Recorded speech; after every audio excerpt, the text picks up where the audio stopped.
All right, welcome to Gothcast, episode 38. I am Dr. Sanders. And this is Robbie Gore.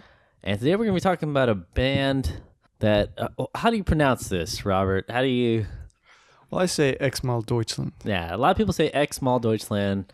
Some people say Xmal Deutschland. Some people say Xmal Deutschland. But we're going to say Xmal Deutschland. The band name is spelled Xmal, or sometimes it's spelled X-MAL Deutschland, which is Germany. Just in case you didn't know, that's what they say. That's what they call Germany in Germany. Now they don't call Germany in Germany. It's like we call Mexico, but they call it Mexico. Yeah, exactly. Yep. So we're going to talk about the band Xmal Deutschland today.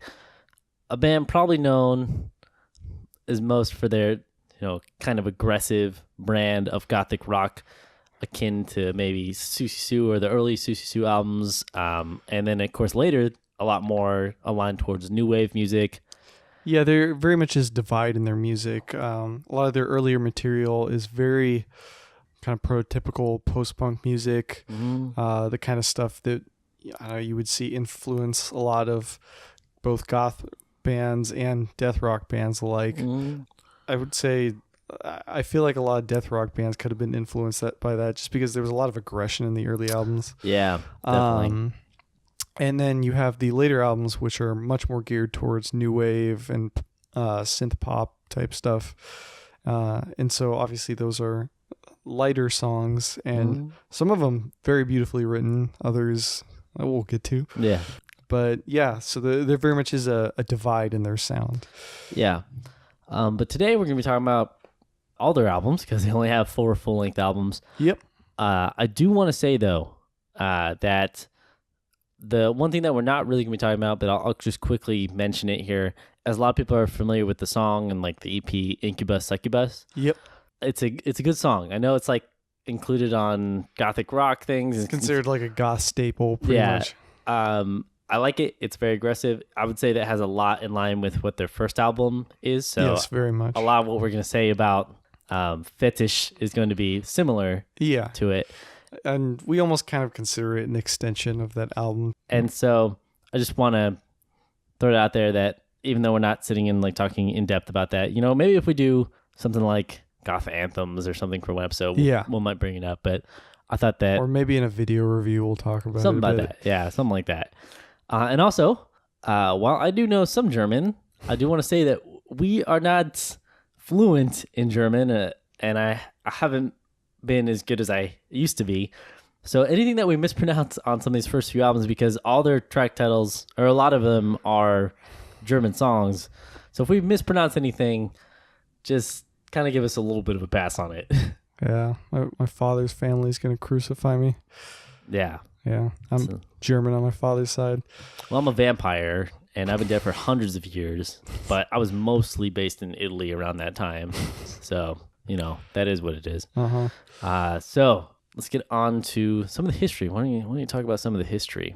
Xmal Deutschland was formed in 1980 by Anja Huva, who is the lead vocalist for this band. Who's actually probably the most famous member of the band. I was going to say, if you've seen any pictures of them, you're probably most familiar with Anja Huva. Yeah. Very much got the post-punk haircut with the... bleached white hair. Shaved sides, very... big teased at times. Very spiky, teased up hair. And as we're going to talk, about the albums, definitely got that kind of voice. So. Yep. Guitarist, Manuela Rickers, Fiona Songsta, who is on keyboards, and Rita Simonsen, who plays bass guitar, and I have no idea how to say his name, so hopefully I say it right. Carl May on drums, and they were formed in Hamburg, Germany. So they got their start where the Beatles did as well. Their first single was Schwarzewelt, released a year later on Alfred Hilsberg's Zigzag label. Yeah, they also contributed to this compilation. This is like the releases obviously before they had a deal and everything, but it's called Liebe Zuwil aus Souvenir. Yeah, but then right around this time when they were doing some of these singles with, like they still had Incubus and Succubus, like that single and the release come out, they actually got a deal with 4AD Records, but they also had a change in some band members, because by the time they did the first album, Fetisch, they had, I think it was like a new drummer and Yeah. like a new bassist or something. But yeah, after they go through multiple lineup changes. Yeah. After their first album, their guitar player leaves. Their drummer left the band to form a new band. They pretty much kind of had a revolving door of band members. So really, Anya Huvo was the only consistent member of the band. That's what a lot of people say. And we'll try to talk about as many as we can when we're going through albums, but just know that this isn't like the definitive end-all, be-all about Xmal Deutschland. Yeah. So, but let's get on to the first album, Fetisch. It was 1983. Yep. And... what do you think about this? I mean, I want to hear your opinion first. Okay. I think I like this album a little bit more than you do. That's probably true. Yeah. So, it is your kind of typical 4AD record. It sounds a lot like a lot of the other bands who were being signed to that label at that time. Very post-punk. I wouldn't say like super gothy, but very post-punk, very, in some ways, death rock influenced. I would say influencing. Yeah, I would definitely. I don't know. Definitely before death rock, I would think could influence it. But I gotta say, yeah, it definitely has that post punk sort of sound. And I know a lot of people compare this to like an early Susie album. Yeah, Susie and the Banshees album, and I really agree with that. I would agree. I don't know, not like her first two records, but from there forward. So it kind of sounds like it has, maybe a lot of Juju's vocals, but not necessarily the instrumentation. Maybe some of the harsher instrumentation of the earlier records. Yeah, I think especially with the guitar. The guitar is not. I mean, it's probably earlier, but I think the drums and the vocals really harken to Susie, and I don't know, but I do like some of the songs on here. I just noticed that a lot of it reminds me of the early Susie albums. And honestly, these albums don't really break out of the mold too much of the, kind of post-punk album, like kind of generic post-punk album. Yeah. Kind of like when we were talking about, what's that band? I want to talk about the weather. Red Lorry, Yellow Lorry. And okay. For me, I think they break out a little bit more than... I don't know. I mean, yeah, more than that, more than them. But I compare it more to like, I don't know, the like Cocteau Twins' first two albums. That's a pretty good comparison actually, because we'll see what happens. But yeah, I get what you're saying. Like they were very what I would call standard, kind of post punk albums, like for the early '80s. In that you have a lot of reverb, you have some double trap vocals. It's pretty much all the drum beats are the same. Yeah, very repetitive. I'll say that this album does suffer from the problem I have with a lot of the kind of lesser post-punk albums, in that there's some pretty repetitive things. In fact, while I do like the song Danthem on this, there's like some backwards voices and some cool stuff, but it's 5 minutes and it's just really, really, really repetitive, and I just find it getting really old for me.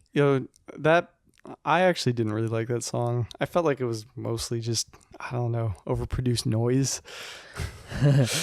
I wouldn't go that far, but yeah, I would agree. Like, I mean, that's not how I feel about the whole album, but that song in particular, I didn't really care for.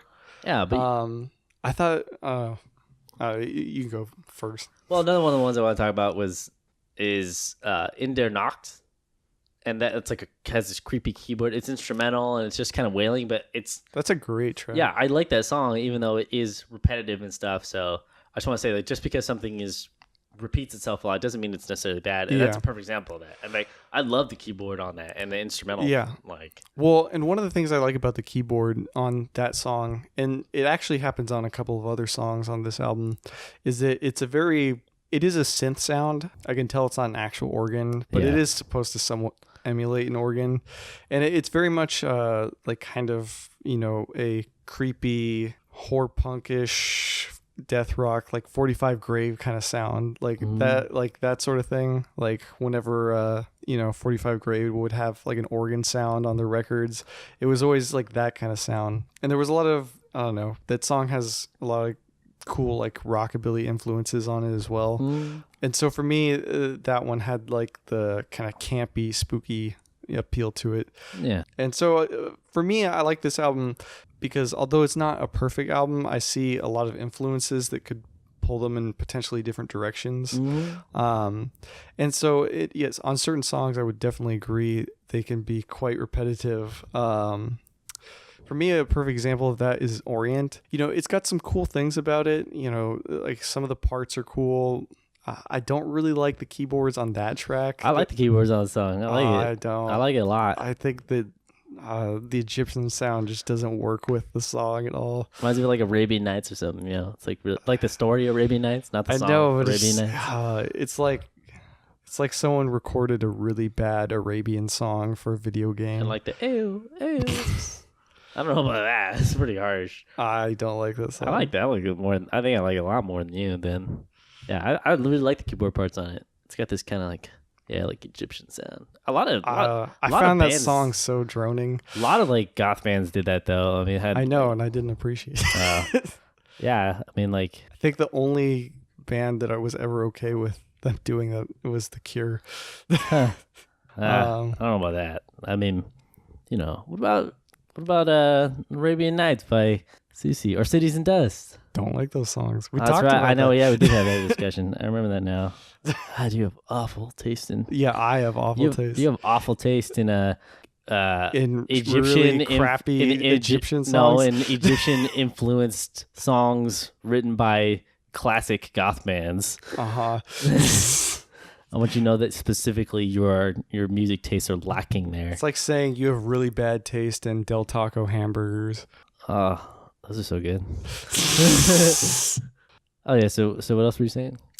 Track 1 I've also find like really bland.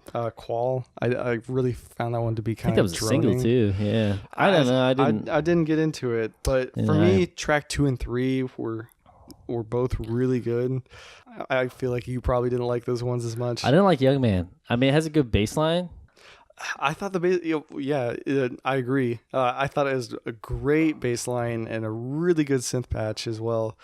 I like that bass, but I didn't like much else about it. I mean, I like the bass line, but I don't know. Like one of the problems I have with this album is, and it's kind of the problems I have with the next album is that the vocals for me, while they are good, they really remind me of Susie Sue's delivery. Mm-hmm. A little more like join hands and screams delivery. Mm-hmm. Less kaleidoscope juju. I wouldn't really compare it to Join Hands or Scream, just because Join Hands and Scream are very much like, I wouldn't even call them post-punk. They're just punk deliveries. Like, yeah, I get what you're saying. Yeah, I don't know. Like they just sound like harsher juju deliveries to me. Like, I get it, but it's just I don't know. Like the delivery with the instruments and stuff. And like I said, I say it every time we have an album where it has what's it called, like a raw guitar, like where it's not the most pronounced thing. The infamous in the flat field debate that we always have. Yes, exactly. Is that the guitar, like most of the songs on here don't have the guitar like doing anything interesting. In fact, I would say that honestly for Xmal Deutschland, probably the most interesting thing for most of their songs is actually the keyboards and either the drums, either way the keyboards and the drums interact, or the way that the bass and the drums interact. I would definitely agree. The synth doesn't play as large a part on this album, and so I mean maybe that's where you don't find this album is interesting, because if the guitars aren't there for you, then you also don't have the keys as much to be there for you.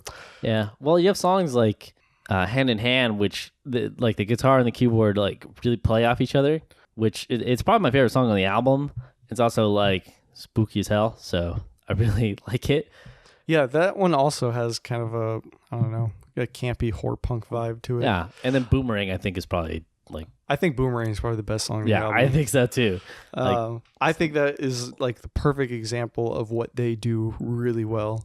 Is Boomerang. But I don't find, let's say some of their songs that have less production value to be, I don't know, is grating to me as you find them to be. Because I don't necessarily dislike the dry guitar, because I don't know, there's a lot of albums where you don't have a dry guitar and it turns out very poorly. Well, we're going to talk about some of that. Yeah. But yeah, I get what you're saying. And for me, some of these songs are too repetitive.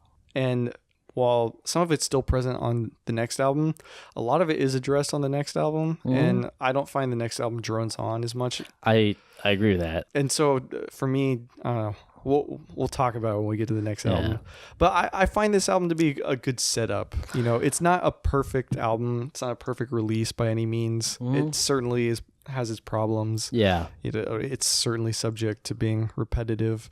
But I think it's a solid attempt and a decent first release for a band. You know, I gotta agree with that. I mean, it is a decent setup. And the fact that there's some good songs on it, like, you know, where it's like, wow, this actually, you know, even if there's only one or two where I'm like, wow, this is like actually really good. Yeah. The other stuff isn't bad. Yeah. It's just not amazing to me. Well, to me, it reminds me a lot of, I don't know, kind of Garlands. I know you hated Garlands. I hated Garlands. I love Garlands. But yeah, so I like that album, and, you know, I wouldn't mind listening. Just in case anybody doesn't know, Garlands is Cocteau Twins. Oh, everyone remembers. Everyone remembers. Well, just in case you didn't listen to our Cocteau Twins episodes, I did not like the album Garlands, and a lot of people were very mad at me about it. And both of us didn't like Head Over Heels. You know, I think. All right, well, it's just. But yeah, I agree with that. So I think Fetish is an interesting start, but I think you want to hear our opinions on the next one to see how it relates to that. But I mean, I just gotta say, to me, it really reminds me of kind of like Susie, and yeah, I just wish that there was a little bit more there. Yeah, I could definitely see that. Yeah, so that is Fetish.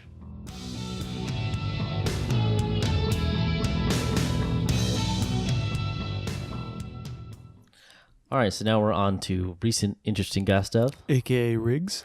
And today we're going to be just going over some things. Well, I mean, I guess every time we're just going over things I think are interesting. So, first off, right at the bat, just in case we didn't say it in another episode, go listen to the new Mission album, Metamorphosis. Oh, it's so good. So good. I don't know. A lot of people are calling it the bridge between, you know, First and Last Noise and God's Own Medicine, and I kind of agree with them. I agree with that. They basically rewrote Black Planet.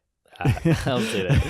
Yeah, the newest single, I forget what it's called. Not Black Planet. It's not Tyrannies. The first song was Tyrannies. I don't remember. Whatever. Yeah, but the newest single that came out is very much a...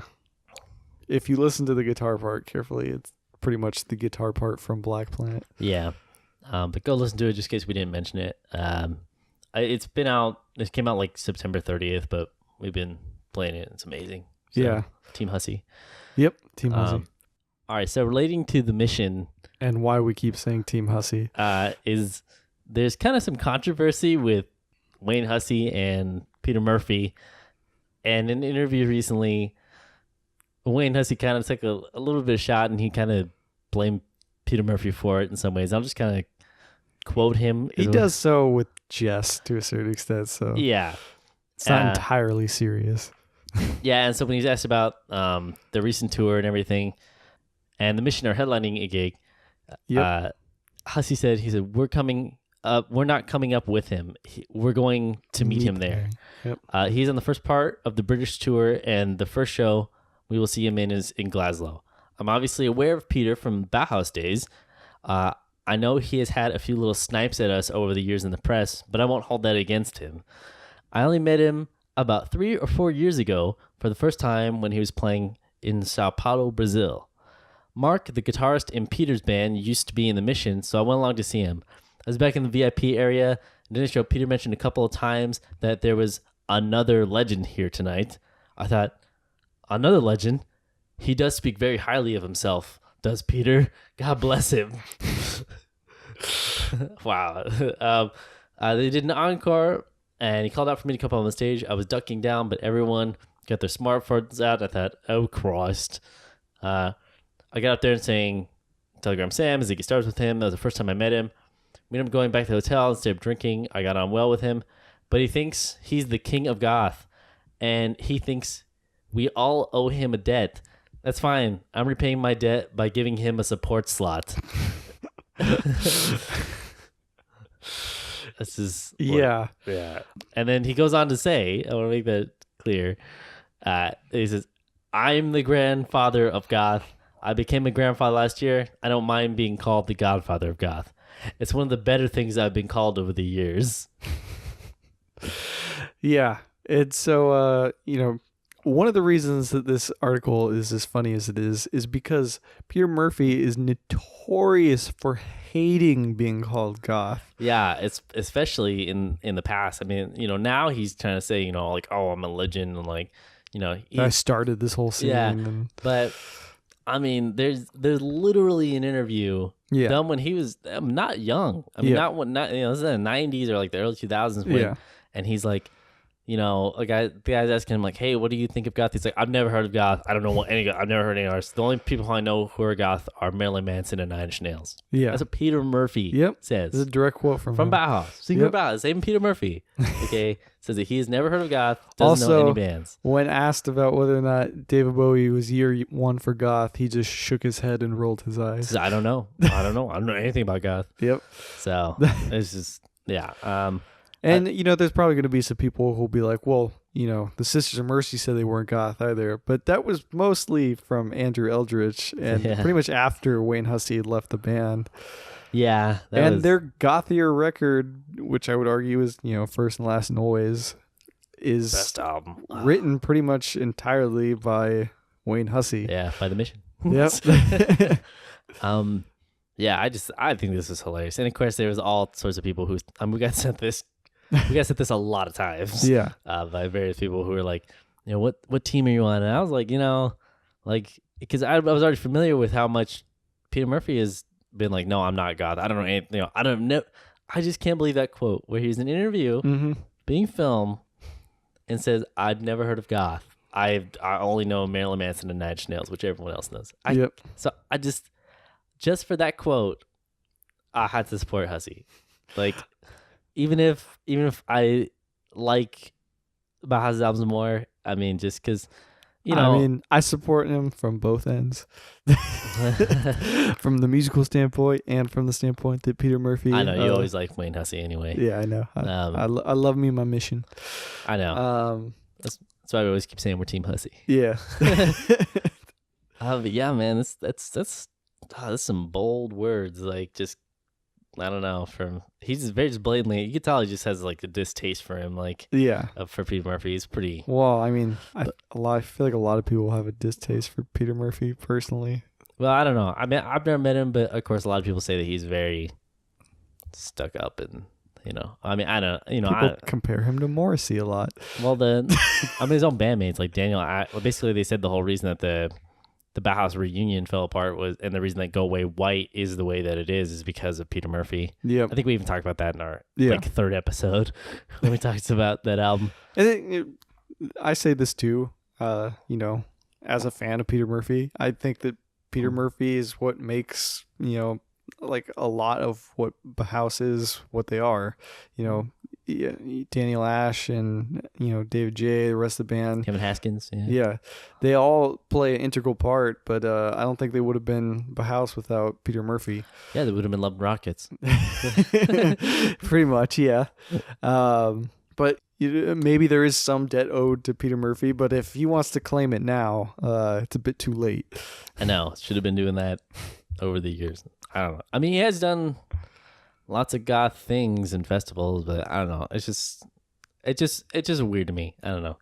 But I still think that quote's hilarious. It's, there's another legend here. Well, he thinks very highly of himself. It's so funny. Wayne Hussey, it cracks me up. But yeah, so pick your team. Hashtag Team Murphy. Hashtag Team Hussey. All right, and so in another quick little news. If you haven't been watching Ash vs. Evil Dead, go watch Ash vs. Evil Dead. So Ash vs. Evil Dead just got renewed for a third season. Yeah. Season 2 is currently airing right now. Yeah, they're about, but when we're recording this tomorrow, it'll be the third episode out. Yep. You can buy the first season on Blu-ray, DVD. You can stream it on, I don't know, DirecTV or Dish or whatever that is. Actually, buying it on Blu-ray right now is a really good option. Yeah. It's not terribly expensive for what it is. Yeah. It's, $20 some odd for about 5 hours worth of content, and then great commentary. Love commentary. Okay, I said this before, and I said it in videos. I'll say it again. Anything where Bruce Campbell and Sam Raimi get together. Yeah, they just are hilarious. Like, because the Evil Dead guys, like, they've known each other forever. Like Rob Taper, like producers. So they have all the crew from like decades worth, and they're just so funny because they all just like hate they all know each other so well that they just take shots at each other the whole time. I know. Like, It's like, you know, Sam Raimi's talking about hiring the like the new actress. Yep. And so he's like, or no, like Pablo, you know, like the new kid. And he's like, you know, he's like, I thought it'd be great to play off you. You know, he's so young. You're, well, you know, and he's so athletic, and you know, your body's kind of done what it's done. It's just like, it's just so funny. It's like, you know, he can act, and well, you know, Bruce. Bruce is, of course, like, starts coughing. He's like, oh, sorry, I had to do that because I'm so old. Yeah, it's hilarious. So, I know people just like. Then he makes fun of Sam Raimi for torturing people. And I know. All the actors wouldn't say what they had to do when Sam Raimi like was just interviewing them. Sam Raimi had like private auditions with the cast, and they're all like, yeah, you know, like, and he had to subject them to like the kind of things that they would be subject to on set. Yeah, they wouldn't say what it was. They're just like, yeah, you know, Sam Raimi. He's you know, like, we had the first we had the interview with everybody, then we had the, you know, the reading with Bruce, and then we had the last one with just the room and, you know, and Sam. It's like, why don't anybody tell us what's happening? But yeah, I know so many people are just like, I don't want to have media like, oh, clutters at my house or whatever, you know. Yep. Like, I'm telling you, if you want the full experience of Ash vs. Evil Dead, I really recommend the commentaries and like the DVDs or the Blu-rays, because you get a lot. Well, I will say that's the biggest argument for the reason of continuing physical content for things like movies and TV shows is, while yes, I would agree that it is very convenient to have a digital library of things, and it arguably preserves them significantly better without, you know, signs of degradation and things like that. But you never get a digital copy that comes with commentaries and trailers and behind the scenes. And so if they release those things, I would say, yeah, sure, you know, just get the digital version, whatever, like if you don't like having physical content. But the fact is that they don't do that really. So I know, still Netflix still doesn't have commentaries on it. And I mean, can you imagine if like they put all the DVD special features on Netflix? Yeah. Like, sometimes all you get is English subtitles for. Sometimes you don't even get that. Yeah, and the DVDs have them. It's weird, but yeah, I really recommend it if you're into it. And like I said, you know, I'm a huge fan of Bruce Campbell. I love everything he does. So that show my support, and I'm not disappointed. I got very much my value for that. Because I've listened to friggin' Evil Dead commentary like 500 times. Best part of I think, like, you're either in the mood to watch Evil Dead or you're in the mood to listen to Sam Raimi and Bruce Campbell. Yeah, that's right. And both are equally gratifying experiences. Yes, I totally agree.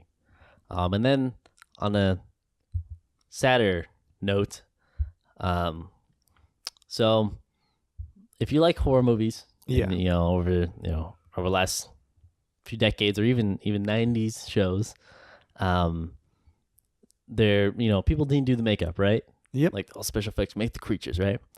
Well, we had a great special effects artist pass away this month. John Vulich. He unfortunately has passed away at a very young age of 55. But he, you may not be familiar with his name, and he's not as famous as like, Greg Nicotero or anything like that. Yeah. Well, the nature of his job isn't going to lend itself to his name being present in the media all the time. Yeah. But he's very much responsible for contributing to many shows that a lot of you probably watched. Yeah. Like Buffy the Vampire Slayer, the X-Files. He worked on the Friday 13th, the final chapter, but of course he worked on one of my favorite movies of all time, Day of the Dead. Yep. He helped do Bub's makeup, which is awesome. Lost Boys. Yep. Fright Night Part 2. Which, by the way, can I just take a moment to complain about Fright Night Part 2? Why won't they re-release that on DVD or Blu-ray? Yeah, that stuff always boils down to legal issues. I know. But yeah, Lost Boys, of course, so many people Fan love. of the Opera, the 1989 version. Yeah, in case you need another version of that to watch. But yeah, it sucks that he passed away, and I don't think makeup artists get the credit that they deserve. I think. Oh, definitely not. You know. I think that's an often, overlooked part of, movie production is, the makeup work and the makeup effects. A movie like Hellraiser was a great example of what, makeup could do to a movie and practical effects. Especially that second one, man. Yeah. That's the second, look, I like the first Hellraiser. Yeah. I've ever seen the second Hellraiser. Yeah. It's like, woo, that's perfect. Mm-hmm. Also, I think a perfect example that's Reanimator. Oh, too. I would agree. Yeah. Yeah, practical effects, and practical effects and makeup. Yeah. But I think, I think it's one of those unsung hero kind of things. So, well, it's it's kind of in a way like being an editor or a colorist for a movie. Nobody cares about colorists. Yeah. having done a colorist job for quite a while, Yeah. all anybody says is why isn't this look better or something? And you're just you pretty much just receive complaints from people. And you're just what? It's like being the sound engineer for a recording session. I guess, yeah. Basically, your job is to make sure that nobody notices anything. Yeah. You're basically supposed to be invisible. Yep. Yeah, that's weird to think. But yeah, I don't know. If you want to see an example of effects that sometimes don't work, look at a trauma movie or something like that. And that is coming from people who love trauma deeply. Yeah. Man. I was just thinking about Trauma's War. Not Trauma's War. What's that one called? Oh, God, I forget. I don't know. It's not Romeo or Juliet.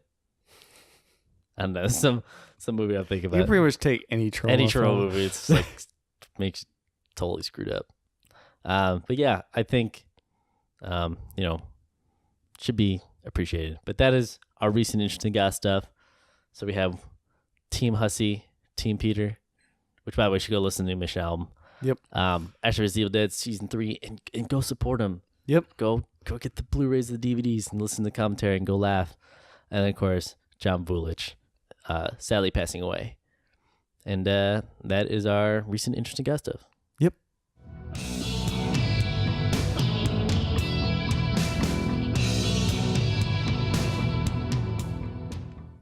Okay, so now we're on to Tocsin, and that's spelled Tocsin. Yep. And it's very phonetically. Right, and it's a good year for goth. It's 1984. Mm-hmm. Not quite as good as 1985. We're almost to First and Last and Always. By Scissors Mercy. Almost. I've listened to that a lot for the Halloween season. Also, the Mission's new album. Mission's new album's pretty good. It's like the sequel to First and Last and Always. Yeah, I agree with that. It's totally good. But yeah, on Xmal Deutschland, I would say I like this album immediately better. Oh, I would completely agree. I think I like this album a whole lot more than you do. Yeah. This is my favorite album out of these four, mostly for its consistency. But immediately right off the bat, we have two opening numbers that are really, really well composed and kind of harken almost kind of to the Cure's arrangements. Mm-hmm. Definitely not the vocal style. It's definitely very much Susie. Yes. But a lot of the guitar parts feel very Robert Smith influenced. Mm-hmm. Yeah, immediately Monolith, the opening track, has so much more structure and a better composition. The synths play a much larger role in the song, and the guitar parts are very watery, chorusy kind of guitars. And the mix for the song just really helps the song just bloom. Yeah, I totally agree that the as far as production goes, Yeah. I think especially one of the things that benefits the most on this album is the drums. So we didn't really comment a lot on the drums on the last one, but the drums tend to be really simple. They're very basic. And that can or cannot be a problem depending on how well your songs are written. Unfortunately for the last album, I think it was kind of one of the weaker points of the album. But you also can have the problem of drums that are complicated and not being good, which I feel like we see more on the later two albums. We're getting ahead of ourselves. But yeah, I think that these, just even the first two tracks are a great example of, fixing a lot of the issues from the first album. So for me, I think the guitar is a lot better, even though in Island, it's not as prominent, it's more about keyboards and vocals. But I think that it still does a good job of, kind of staying where it is and not really messing things up. Yeah.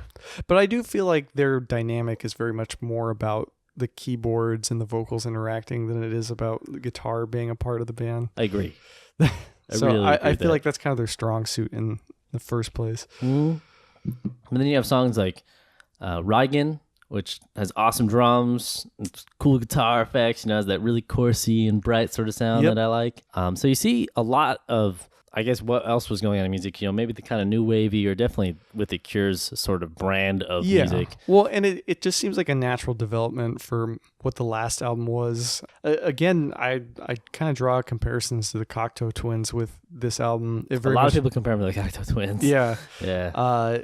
It feels like an evolution of the last album in the same way that I feel like Garland's was evolution of Head Over Heels, and it very much moves them towards the right direction.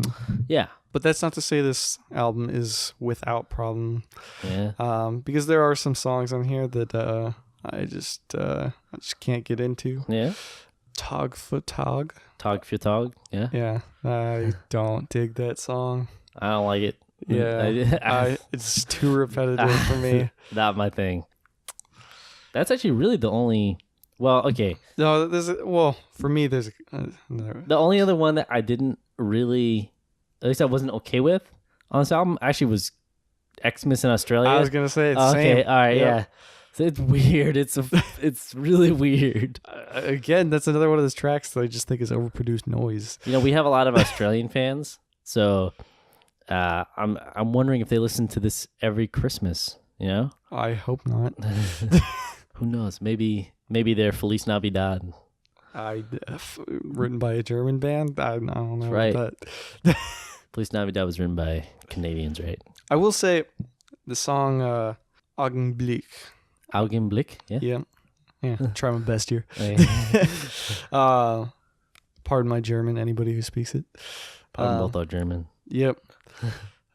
That turns into a really good song, but I hate the intro to it so much. Oh yeah, because it starts off with this like really metal kind of drums and a guitar as well. But as soon as the verse hits, all that just kind of melts away. I know, isn't that? It's really weird, right? I thought that was very odd. Like that, the intro seems really out of place. Like they could have put a different part there, and it would have started right there. Or even started there.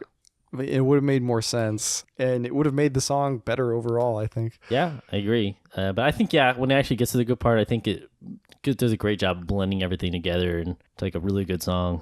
Yeah. The only other song that I have any kind of issue with is I don't even want to try to pronounce it. But Nakshaten? Yeah.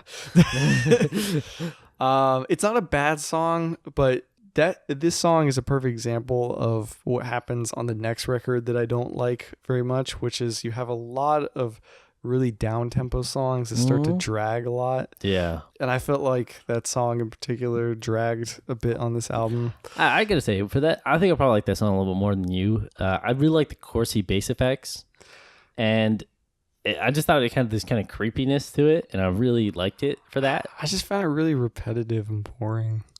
Yeah, I mean, we still have some of that on this album, unfortunately. Yeah. But they do fix a lot of it. I gotta say, they do. No, they do, because there's basically 3 songs that I take issue with on this album. Augenblick is, I still like that song. I just had this one part of it I don't like, but yeah, it's really just Tog for Tog and Xmas in Australia. Christmas on Australia, however you want to say that. Yeah. And the one that I can't pronounce. Okay. Nakshaten, yeah. Yeah. My notes just wrote Noggin Choggin. Oh my gosh. Really, the only 2 I really have a problem with is Christmas in Australia and Tog for Tog. Yeah. So the only ones I really have a problem with are Christmas in Australia and Tog for Tog. Like, that's it. I mean, other than that, I think the rest of the album is pretty okay, and at least try something. I will say, I'm still not really a fan of the way that the vocals sit on the mix in this one. And I was fine with it. Like, it bugged me in the first album, but after the second album, I think that they should figure it out better. I feel like it improves dramatically on this album, and while it's not perfect, it's enough for me that I really like this album. And so I'm willing to look past it more. Yeah. I do think that the vocals sit better on the songs in the next two albums, but I don't think the instrumentation is nearly as good on the next two albums. Well, we're going to talk about that. But just want to say that All Music also supports my opinion of this album saying that it was a creative high point for this band. It was the marriage of Susie and the Banshees along with the Cocteau Twins. Okay. Very fabulous. Yep. So it's a syndicated. Well, that's Tocsin, and that's my opinion. Okay, so we're on to the third album by Xmal Deutschland. It's called Viva. And obviously some Spanish influence there. They immediately opened the album with the song Matador. Ah, I see. Yeah. That's really where I feel the band starts to really embrace the sort of gothic rock thing. Like, yeah, there was some post-punk stuff, but this is where I really feel like they I feel like this is a really, like, at least for me, a really hit and miss album. Like, the parts of this album that I love, I feel like are almost flawless. And then the parts of this album that I dislike, I feel like are almost worse than the last two albums. You know, I think I like this album better than the last album. I think this might be my favorite album of their, of theirs. I mean, pretty much, there's only four. If they could have kept, like, I don't know. If this album could have been more consistent, this would have been my favorite album. Mm-hmm. But just because, it like goes back and forth a little bit. I don't know. I find the last album to be more consistent than this one. Okay. Well, let's start off with Matador. All right. It's a great song. Amazing song. I love it. It's more melodic. It's upbeat. It has great bass guitar. It's everything. Yep. Even the drums, they have like a breakdown in towards the end of the song that have like these cool like cross stick patterns and just really cool kind of experimentation in the drums, like kind of dub oriented stuff that the house kind of did some of that stuff, and perhaps there was some influence. But it's very interesting material, and I liked seeing the composition in that song, and really just seeing the vocals really fit the songs the best that they have. This is really where I think that the vocals and everything start to work together better for a lot of the songs. Like, while it did work on some of the other ones, I think that this is really where they find they make their sound a little more unique to their to the style, which is what I really appreciate. But even like Eisengrau, like, is a great sound. It is a shimmery goth guitar. I don't really like Eisengrau. I like that. My biggest problem with Eisengrau was just that the verses didn't feel like they matched the chorus at all. It's just from like a song arrangement standpoint. Yeah. You had like these very kind of like minor oriented verses and then very majory pop vocals I get what in the you're chorus. Saying. Yeah. That is how the song is. I mean, but it doesn't bother me so much, but I will agree I like the choruses a lot better. Yeah. But Eisengrau, not my least favorite song on the album. I just wish it was arranged a little differently. What about Sickle Moon? I'll say one of the things about Sickle Moon is that it sounds like Joy Division. Yeah, a little bit. That's pretty much what I think the guitar sounds like. I don't know. It's just very non-specific new wave band. So, you pretty much insert Joy Division or any other Joy number Division's of not bands. new wave, Robert. Yeah, what are they? They're post-punk. Just saying. I knew somebody was going to say that because you said.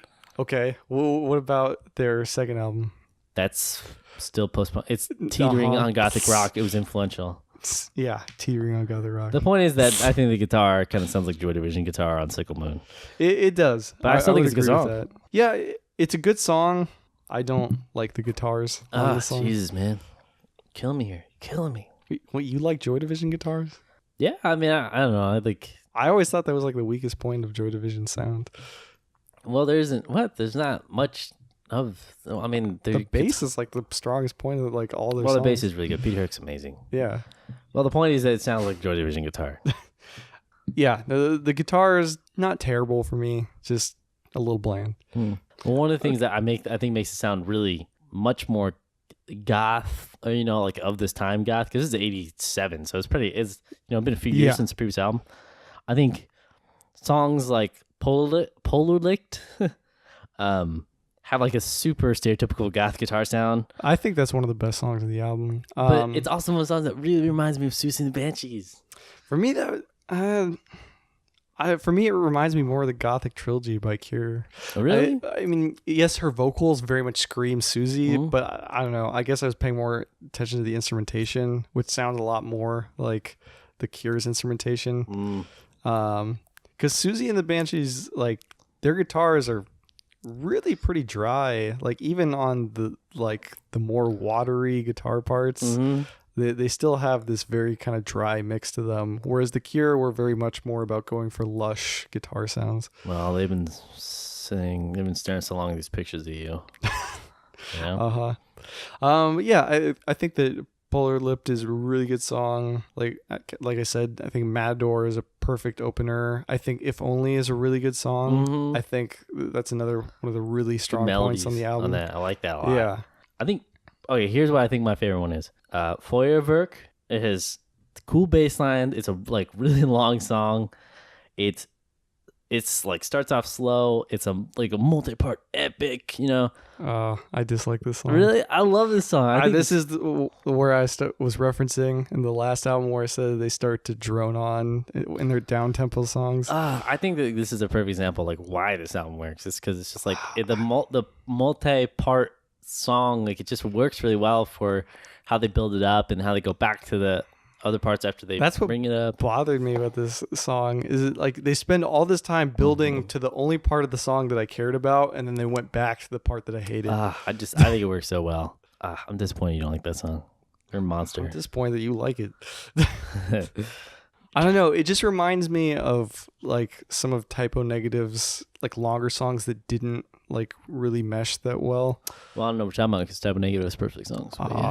We have recordings where you specifically said that some of their longer songs didn't work too well on the earlier albums. Well, here, I mean, I will admit that on this album, yeah, there are parts where it starts to get kind of boring, like Morning. Morning is definitely a very boring song. It's a very slow bass song. Like it just kind of starts to drag on. I mean, even Dogma 1, which has this kind of Egyptian sound, but you know, it's another instrumental, but just kind of drones on for me. Yeah, I would agree with that. Yeah, that's for me the biggest problem that I have with probably most of the second half of this album. Really, I find myself not liking as much. I find myself liking the first half of this album much more than I like the second half of this album. I think Illusion's a good song. Illusion's a great song. I love the bass. I love the groove kind of to it with the keyboards. I think that works really well. But then you have songs like like we mentioned, Morning, which I think just really drag on. I really don't like Manchmal either. I think that me neither. I think that the guitar is pretty much almost non-existent on that song, and then the synth doesn't really work either. And the only thing that saves it is like, I don't know, there's an occasional like vocal hook in there that sounds kind of cool, but for the most part it's a little too bland for me. I also don't like Ozian, but that's mostly because I don't like. For me, that's another example of them doing a lot of down tempo that doesn't really work. See, because for them, I find that a lot of their down tempo songs are their minor key songs, and while their up tempo songs are their major key songs. And for me, if you're going to do a down tempo minor key song, like it really has to hit hard, otherwise it sounds kind of droning. Well, here's the thing: I like that song a lot, so I think it's a cool song. And I think the guitars and vocals go together amazingly. So I have no idea what you're talking about. But yeah, I get what you're saying. Like the problem is, even though the songs are like say structurally different, when they slow it down and put it in a minor key, it just starts to sound the same because they do so many songs, especially by the third album. Yep. When you start getting to 3 albums with most of your what I would call, and I don't want them to be insulted, they were his filler songs are down tempo, minor key. I would use that term. I would even use that term for this album. I think that if the perfect album from Xmal Deutschland would be a marriage of this album and the last album, if you took the best songs from both albums. That's probably true. Yeah. I mean, honestly, probably people are gonna like this album or or the last album, I feel like are probably gonna be the two big ones. I feel like those are probably gonna be the two biggest albums, and I find myself liking the last album more. I like this album better. I like this album better. Viva, Viva, Viva, Viva. But yeah, Tocsin isn't bad. It's not just not bad. It's so good. Well, interesting. But yeah, I don't know. Like I like the kind of wanting to branch out, and yeah, I know people would argue that the fact that they went a little more towards what would be the more standard gothic rock sound on this, you know, with a little bit of like new wave with the way it's mixed and a little punchier. See, I don't mind the shift towards new wave. I actually welcome that, and especially, you know, like with the first two songs, you know, there's a really big presence of those things. And same with the last album. The first two songs were like the most new wave songs on the record. My biggest problem though is that like once that, you know, kind of genre influence was introduced to them, that they kind of applied it even where it didn't need to be applied. Like I found that their minor key songs probably would have benefited from being up tempo, and they could have used some down tempo major key songs. But yeah, I don't know. For me, this album just lacks a bit of balance. Yeah, I would agree with that. But yeah, I don't know. I felt for me, for the particular kinds of sound that I like, I liked it overall a little bit better than Tocsin. Yeah. So yeah, that is Viva. All right, I was trying to remember what album started with Viva that this was reminding me of. Well, you know, the album we just talked about, Viva. Yes. It's Viva Hate by Morrissey, because I love that album. It's now. His first album is amazing. Love you, Morrissey. We got to do a Morrissey episode, but it's not like really. Whatever. All right. We can do a Smiths episode. We'll see. 4 albums. All right, so Johnny Marr, you're amazing. Johnny Marr is amazing. Morrissey, you're amazing. I know some people hate you. Morrissey, you can die. Some people are gonna disagree with me. Like I know some people don't like Morrissey, but I love Morrissey. I don't like Morrissey. Johnny Marr should have. You need to get away from my boyfriend. Okay, so now we're on to Devils, which is the last official album released by Xmal Deutschland. Released in 1989. So they stayed in the 80s. And yeah, this album is different than the other ones. This album went for a much more mainstream sort of sound for what the time was. You gotta think about what what decade it was and what year. So for a very mainstream 80s sort of sounding album it's very much more of like, I'll say on the songs that do work, kind of like a Till Tuesday kind of sound. Yeah. Yeah. And then for the songs that don't work, I don't know. Do you want to tackle this? I don't know, man. They're like a mixture of like almost like classic rocks and like almost hair metal sometimes. Sometimes it almost reminds me of like what Pink Floyd sounded like in the 80s, like with that really produced shimmery guitar stuff. Yeah. It's hard to explain, honestly, unless you know exactly kind of what we're talking about. But it's just really like I'm standing on a mountain playing this guitar riff. Yeah. If you want to get technical about it, you have very mid-range push guitars with lots of gain on them and lots of reverb. Just imagine guys with like big hair and spandex or something. Yeah. And then the drums have the same problem. It's 80s hair metal drums. Like, okay, yeah. All right, let's talk about some specific songs with this. Drowned You, I think, is a good example. Drowned You, that's like totally 80s cheese factor. Yeah, completely throughout the whole song. Just like very, like you just listen to it, you're like, man, that is like the 80s. You Broke My Heart sounds like an awful Pat Benatar ripoff. It does. Yeah, like the 80s Heart or something. Yeah. Oh, and then actually the song Sleepwalker. Yeah. Reminds me of Human Drama a lot, the way they produce songs. But again, it has like this super 80s-ness. It does. I like that one more. And like I said, we love the 80s, obviously. I mean, we talk about most of the episodes, we talk about albums from the 80s, but... Okay, the 80s were a very polarizing time for people who don't realize that. So when we say things were very 80s, usually it's not a good thing when we say that, although we like 80s music. Yeah. Something that's very 80s usually means that it's... stereotypically 80s. Yeah, some like the band Yes, Owner of a Lonely Heart, like that. Like that's seriously what some of these songs, the way they're produced and the way the guitar sound remind me of. Yeah, like that. Yeah. I don't know how to describe it other than but There are some really good songs on this album, though. So let's talk about those. Yeah. Because we could talk about this cheese some more in just a second. But I'll tell you about my favorites. I'll Be Near You. Amazing song. I love it. Perfect opener for this album. I think probably one of their best written songs, I would say. I agree. I think it's a great way to start up the album and gives you this hope. Yep.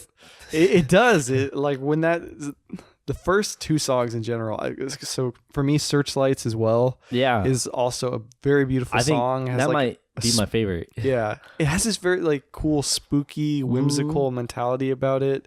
It just really caters to her voice as well as the band's dynamic. That's what I think that like, and it's such a bummer that so much of this album is questionably 80s. Yeah. And it didn't hold up very well over the decades. Because I think that, like those songs like I'll Be Near You and Searchlights, they really have this sort of like great way that her vocals and I think is exactly what they should have been doing with the other albums. Well, it seems like the natural evolution for the past two albums, what they were moving towards. And then all of a sudden the next song hits immediately. You Broke My Heart. Yeah. And all of a sudden you're just stuck in this like 80s cheeseball song. Yeah. And it's just I think it's really frustrating. I forget what band we talked about. I think it was maybe the Mission or something, or maybe Red Lorry, Yellow Lorry, who had the same kind of thing. I think it was the Mission. Well, for not for that song, but for Dream House, we talked about how that had like a very cult and Mission influence. I really think so, actually, and that's a good song. Yeah, it's one of the better songs on the album. It was a single, has a really cheesy 80s video. Yeah. But like every video back then was pretty ridiculous. But I really like the song Dream House, and the song that I think is amazing is I Should Have Known. Oh, I was just gonna bring that up. I think that probably is one of the creepiest vibes on the album. Yeah. And so it's really the only thing that kind of harkens back to their more goth sounds or like post-punk sounds if you want to get more technical. Mm-hmm. But yeah, I really think that song was good. And I don't know, if they had just found a way to balance their influences better and I don't know, their song compositions better, I just feel a lot of mixed feelings about this band in general and their musical career in general, because there's amazing songs on pretty much every album, but then there's major flaws with every album as well. Yeah, I would agree with that. Even a perfect example of that sort of like, hey, songs have good parts but aren't amazing is actually the song Heavens and Seas. Yeah, where the chorus is like really good, but the rest of the song is kind of meh. Like I don't know. I just that's basically my biggest problem with this band. It's almost like a like how you have bands where you're like, yeah, I buy greatest hits from that band or something. Yeah. And I hate saying that because I know that whenever you pick apart albums, that's not how it's meant to be heard. I would agree. But I think unfortunately with with these four albums, because this is it. I mean, this is the last album they released. I think they stopped touring a year later after this. So it sucks because I do like listening to this band and I put on songs by them, but unfortunately, I do kind of a little bit have a greatest hits mentality about them. Yeah, where I'll kind of build playlists that include them rather than listening to full albums. Yeah, and I really don't like saying that about a band and somebody's work, but unfortunately, I just find with the first albums, like the first two, some things are a little repetitive for me. Yeah. A little too much for me. Okay. I like the second album, but I could definitely see where you're coming from. And then third and fourth albums, they have really good songs, but they also have like really bad songs. Yeah. So I just, I don't know. You got to pick your poison in some ways, I guess, if you're just picking the albums. But if I'm picking the albums, I'm going first too. I'm gonna go Tocsin and Viva. That's it. I really want to go pick Fetisch and Viva, Tocsin, but the songs that I don't like on Viva, I really don't like. I don't know. I think so. If I had to listen to them all the way through, like, I don't know, I'd probably go Fetisch and Tocsin. I don't know. Nobody's picking Devils. It's just too much cheese. It could have been an amazing album. Had an amazing start. Had a few. Yeah, it's got a few really good songs, but it's got a lot of really bad ones. Sorry if you really like this album, but yeah, I just found like is in terms of production, it sucks because it was probably the most modern sounding album at the time. Yeah. But now it's the most dated album at the time. Like the other albums hold up better in terms of production because they're just more unique, and this like thing just sounds like a whole bunch of top 40, 80 songs. Yeah. I also don't get why When Devils Come was like the main song. Yeah. Or why Devils would be the title. Yeah, I don't know. I didn't like that song that much. It suffered from that 80s hair metal problem where the guitars and the drums just didn't fit the song. That's a big problem. But yeah, that's what I have to say about Devils and what I have to say about Xmal Deutschland. The singer Anya, and by the way, by this time they pretty much had a complete new lineup from the band. Yeah. And then I think the only one they had was like the same bassist or something. I just wanted to kind of clear that up if you're wondering why there was like a change in the guitar and stuff. But yeah, like I think Xmal Deutschland is an interesting band for goth. Not one of the top 10. Not probably not in my list of the best goth bands. But hey, got some great songs. I know a lot of people put on Incubus, Succubus for Halloween. I know. I could see a lot of people, and because the first two albums don't appeal to you, I think that's the biggest reason why, like you wouldn't put this band in any like top goth category. But I could see a lot of people really liking the first two albums because a lot of people really love that very post-punk sound. Especially when we did the episode on the Cocteau Twins, a lot of people's favorite albums were their very first two albums. And Overhealed. And so there's definitely a lot of people who love that sound, and I found myself liking it much more so maybe than with the Cocteau Twins. But for me, with the Cocteau Twins, the problem was that the other albums were so much better. Why would I choose the first two? Yeah, I know. Yeah, Treasure in Victoria Land. Yeah, those albums are so good.